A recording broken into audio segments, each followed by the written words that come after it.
تقویٰ جو ہے یہ اپنے اندر کیسے پیدا کیا جا سکتا ہے؟ تقویٰ اللہ کا جو خوف ہے، یہ اس کا ایک بہترین جو ایک طریقہ ہے وہ تو علم ہے۔ انسان جب علم حاصل کرتا ہے تو علم سے تقویٰ آتا ہے، تقویٰ سے عبادت پیدا ہوتی ہے۔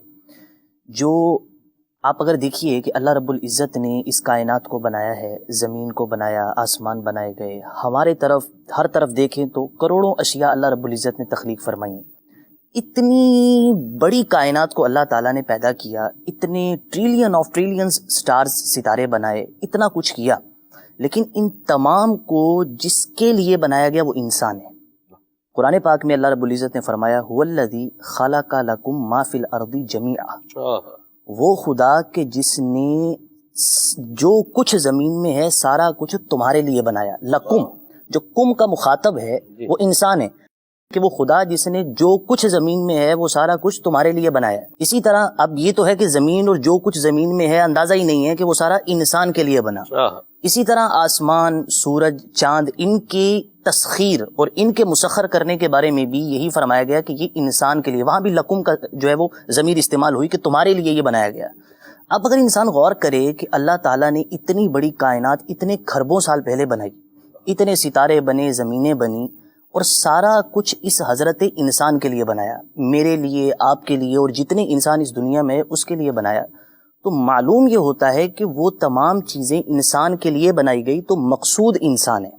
اس چیز سے فیل یہ ہوتا ہے اور ریئلائز اگر بندہ یہ کرنے کی کوشش کرے کہ انسان کی کتنی ویلیو ہے۔ اب انسان کی ویلیو ہے کیسے؟ یعنی انسان اگر اتنا معزز اور پوری کائنات کا جو مقصود ہے وہ انسان ہے، تو قرآن پاک کی بہت ساری آیتیں ہیں جو یہ بتاتی ہیں کہ تخلیق انسانی کا مقصد عبادت ہے۔ قرآن پاک کے اندر فرمایا وما خلقت الجن والانس الا لیعبدون، ہم نے جنوں اور انسانوں کو اپنی عبادت کے لیے پیدا کیا۔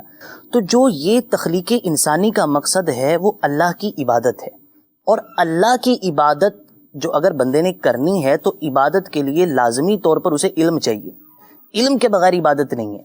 تو معلوم یہ ہوا کہ تقویٰ اور تقوی سے جو ہونے والی عبادت ہے، یہ دونوں چیزوں کے پیچھے جو اصول کار فرما ہے وہ علم ہے۔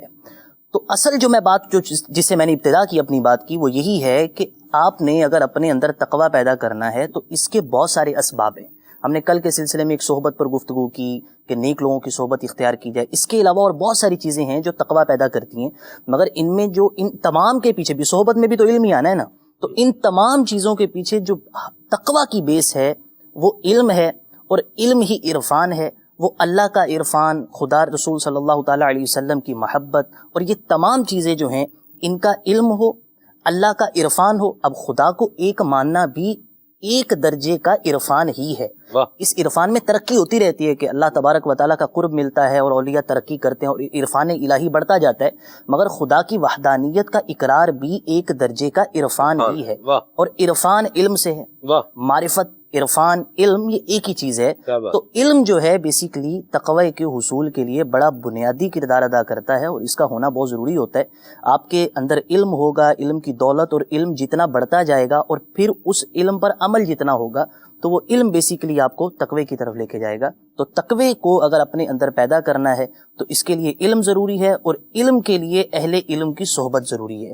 مدنی مذاکروں کی حاضری، سنت و بڑے اجتماعات کے اندر شرکت، اور مدنی چینل کے پروگرامز، جو ساری پروگرام جو ہے وہ علمی باتوں پر مشتمل ہیں، ان کو سننا، نیک لوگوں کی صحبت میں بیٹھنا، اہل علم کے زانو تلمذ ان کے سامنے طے کرنا، تو یہ ساری چیزیں علم پیدا کرتی ہیں، اور اس علم سے پھر اللہ تبارک و تعالیٰ توفیق دے تو بندے میں پھر تقویٰ بھی پیدا ہو جاتا ہے۔ واہ واہ، سبحان اللہ۔